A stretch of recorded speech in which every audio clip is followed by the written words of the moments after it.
ദൈവത്തിനു സ്തോത്രം. ഏവർക്കും ഒരിക്കൽ കൂടെ ക്രിസ്തുയേശുവിൽ സ്നേഹ വന്ദനത്തെ അറിയിക്കുന്നു. ഏവരെയും കർത്താവ് അനുഗ്രഹിക്കുമാറാകട്ടെ. നമ്മൾ ചിന്തിക്കുന്ന ഇസ്രയേലിനോടുള്ള ബന്ധത്തിൽ കഴിഞ്ഞ കാലങ്ങളിൽ ലോക രാജ്യങ്ങളിൽ സംഭവിച്ചതായ അനുഭവങ്ങൾ നമ്മൾ ചിന്തിച്ചു. പ്രത്യേകിച്ച് 4 പ്രധാന ലോക രാഷ്ട്രങ്ങളെക്കുറിച്ച് നമുക്ക് കഴിഞ്ഞ ദിവസങ്ങളിൽ അല്പമായി ചിന്തിച്ചു തുടങ്ങുവാനിടയായല്ലോ. അതിൽ പ്രധാനമായിട്ട് ബാബേൽ സാമ്രാജ്യം അഥവാ നെബൂഖദ്നേസറിന്റെ ആ കാലഘട്ടം നമുക്ക് കാണുവാനായിട്ട് കഴിയുന്നുണ്ടല്ലോ. അഥവാ ആ നെബൂഖദ്നേസർ കണ്ടതായ ദാനിയേൽ പ്രവചനം 2-ാം അധ്യായത്തിലെ ബിംബം, ആ സമ്മിശ്ര ബിംബത്തിന്റെ തങ്കം കൊണ്ടുള്ളതായ ആ തല നെബൂഖദ്നേസറിനെയും ബാബേൽ സാമ്രാജ്യത്തെയും അത് കാണിക്കുകയാണല്ലോ. ബാബേൽ സാമ്രാജ്യത്തിലെ ഏറ്റവും ശ്രേഷ്ഠനായിരുന്നുവല്ലോ നെബൂഖദ്നേസർ രാജാവ്.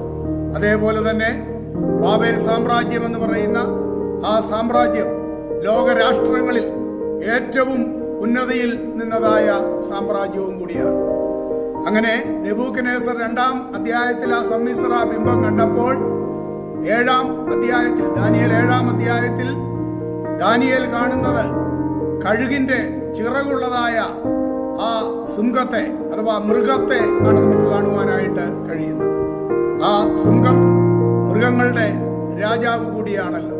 അങ്ങനെ ദാനിയേൽ കണ്ടതായ ദർശനത്തിലും ബാബേൽ സാമ്രാജ്യത്തിന്റെ ശ്രേഷ്ഠത അവിടെ കാണുവാനായിട്ട് കഴിയുകയാണ്. എന്നാൽ അങ്ങനെ നോക്കി നിൽക്കുമ്പോൾ തന്നെ ആ സിംഹത്തിന്റെ ചിറക് പറഞ്ഞു പോകുന്നതാണ് കാണുവാൻ കഴിയുന്നത്. അഥവാ ആ സിംഹത്തിന്റെ ചിറക് വളരെ ശക്തിയോടുകൂടിയതായ ആ കഴുകിന്റെ ചിറക് അവിടെ നമുക്ക് കാണുവാനായിട്ട് കഴിയുന്നു. വളരെ ഉയരത്തിൽ പറക്കുന്ന പക്ഷിയാണല്ലോ ആ കഴുക്. എന്നാൽ അങ്ങനെ നോക്കി നിൽക്കുമ്പോൾ തന്നെ ആ ചിറക് പറഞ്ഞു പോകുകയും ഇന്നത്തേതില് നെബൂഖദ്നേസറിന് മാനുഷ്യ ഹൃദയം ഉണ്ടാകുകയും ചെയ്യുന്നതായ അനുഭവം എന്ന് പറഞ്ഞാൽ, അതിനു മുൻപ് തന്നെ 4-ാം അധ്യായം നമ്മൾ പഠിക്കുമ്പോൾ നെബൂഖദ്നേസറിനെ ദൈവം ഒരു സ്വപ്നം കാണിക്കുന്നു. 2-ാം അധ്യായത്തിലെ സ്വപ്നമായിരുന്നല്ലോ സമ്മിശ്ര ബിംബം. 4-ാം അധ്യായത്തിൽ വീണ്ടും നെബൂഖദ്നേസർ കണ്ടതായ ആ സ്വപ്നം വിവേചിച്ച് ദാനിയേല് പറയുകയാണ്. അഥവാ നെബൂഖദ്നേസറിന്റെ ആ ഭരണത്തിനുണ്ടാകുന്നതായ നാശത്തെക്കുറിച്ച്, തന്റെ ഏകാധിപത്യത്തിൽ വരുന്നതായ ആ അനുഭവങ്ങളെ കുറിച്ച് ആ 4-ാം അധ്യായത്തിൽ വിശദീകരിക്കുന്നുണ്ട്. അങ്ങനെ ഒരു സമയത്ത് അഹങ്കാരിയായ ആ നെബൂഖദ്നേസറിന് ഉണ്ടാകുന്നതായ മാനുഷ ഹൃദയം അഥവാ ഉന്നതേതിൽ താന് ഒരു പ്രത്യേക മൃഗത്തെ പോലെ വനത്തിലേക്ക് വാസത്തിനായി പോകുന്നതും 7 വർഷക്കാലം താന് വനത്തിൽ വസിക്കേണ്ടതായ അനുഭവങ്ങളുമൊക്കെ അവിടെ നമുക്ക് സവിസ്തരം പഠിക്കുമ്പോൾ കാണുവാൻ കഴിയുകയാണ്. ചുരുക്കി പറഞ്ഞാൽ ബാബേൽ സാമ്രാജ്യം BC 606 മുതൽ 538 വരെ വളരെ ശക്തമായ നിലയിൽ ഭരണം നടത്തിയ ബാബേൽ സാമ്രാജ്യം. കഴിഞ്ഞ ദിവസങ്ങളിൽ ചിന്തിച്ചതുപോലെ അത് നിമ്രോദിന്റെ കാലത്ത് പണിയപ്പെട്ട ബാബേൽ കോട്ട, അത് ഉൽപ്പത്തി പുസ്തകം 10-11 അധ്യായങ്ങളിൽ നമുക്ക് കാണുവാനായിട്ട് കഴിയുന്നുണ്ട്. അത് BC 606 നെബൂഖദ്നേസർ യെരുശലേമിനെ പിടിച്ച് അടക്കുന്നതും അങ്ങനെ ഒറ്റ രാഷ്ട്രമായിരുന്ന ആ ഇസ്രയേലിന് സംഭവിച്ചതായ നാശങ്ങളുമാണ് കഴിഞ്ഞ നാളുകളിലൊക്കെ നമ്മൾ ചിന്തിക്കുവാനായിട്ട് ഇടയായിത്തീർന്നു. അങ്ങനെ ജാതീയ രാഷ്ട്രമായ ബാബേലിലേക്ക് ഭരണം മാറ്റപ്പെടുന്നതും നമുക്ക് കാണുവാനായിട്ട് കഴിയുന്നു. ഇസ്രായേലിന്റെ വാഴ്ച അപ്രകാരം അവിടെ അസ്തമിച്ചതും എല്ലാം നമുക്ക് കാണുവാനായിട്ട് കഴിയുകയാണ്. കഴിഞ്ഞ ദിവസം ചിന്തിച്ചതുപോലെ ജാതികളുടെ കാലം പിന്നെ ആരംഭിക്കുന്നതുമാണ് ഇവിടെയെല്ലാം നമുക്ക് കാണുവാൻ കഴിയുന്നത്. ഈ ദൈവവചനങ്ങള് എല്ലാം വ്യക്തമാക്കി തീർക്കുന്നത് അത്യുന്നതനായ ദൈവത്തിന്റെ ഭരണം എത്രയും വേഗം ലോകത്തിൽ വരുവാൻ പോകുന്നു എന്നതിന്റെ ആലോചനയാണല്ലോ നമുക്ക് പകർന്നു തന്നുകൊണ്ടിരിക്കുന്നത്. മുൻകാലങ്ങളിൽ എഴുതിയിരിക്കുന്നതെല്ലാം നമുക്ക് ബുദ്ധി ഉപദേശത്തിനാണ്.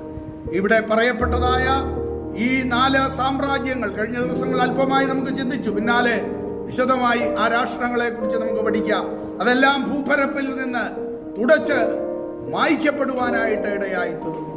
അതെ, ഇന്ന് നമ്മൾ ഇരുമ്പും കളിമണ്ണും നിറഞ്ഞതായ, ഇരുമ്പും കളിമണ്ണും തമ്മിൽ യോജിക്കാതിരിക്കുന്ന ജനാധിപത്യ അതെ ഒരു ഭരണത്തിന്റെ കീഴിൽ നമ്മൾ കടന്നു വന്നിരിക്കുകയാണ്. ഞാനിത് പറയുമ്പോൾ നമ്മുടെ ഇന്ത്യൻ പ്രധാനമന്ത്രി ഇന്ന് താന് പ്രത്യേകമായ അതിന്റെ അനുഭവങ്ങളുമെല്ലാം പ്രത്യേക തന്നോടുള്ള കക്ഷികളുമൊക്കെ ആയിട്ട് കൂടി യോഗം ചേർന്നുകൊണ്ടിരിക്കുന്ന ഒരു സമയമാണ്. ഒരു സമയത്ത് അവര് തമ്മിൽ ചേരാതിരുന്നവർ ഇപ്പോഴൊരു അടുപ്പത്തിലേക്ക് വന്നിരിക്കുകയാണ്. ഇതൊക്കെ നമുക്ക് ചിന്തിക്കാവുന്നതേ ഉള്ളൂ എത്രത്തോളം നീണ്ടുപോകുമെന്ന്. അതെ, സർവശക്തനായ ദൈവത്തിന്റെ സാമ്രാജ്യത്തിനായി നമുക്ക് ഒരുങ്ങാം, കാത്തിരിക്കാം, കൃപയിൽ നമ്മെ തന്നെ ഏൽപ്പിച്ചു കൊടുക്കാം.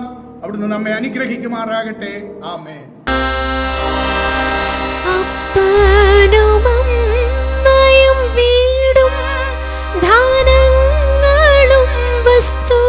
സുഖങ്ങളും കർത്താവത്രേ,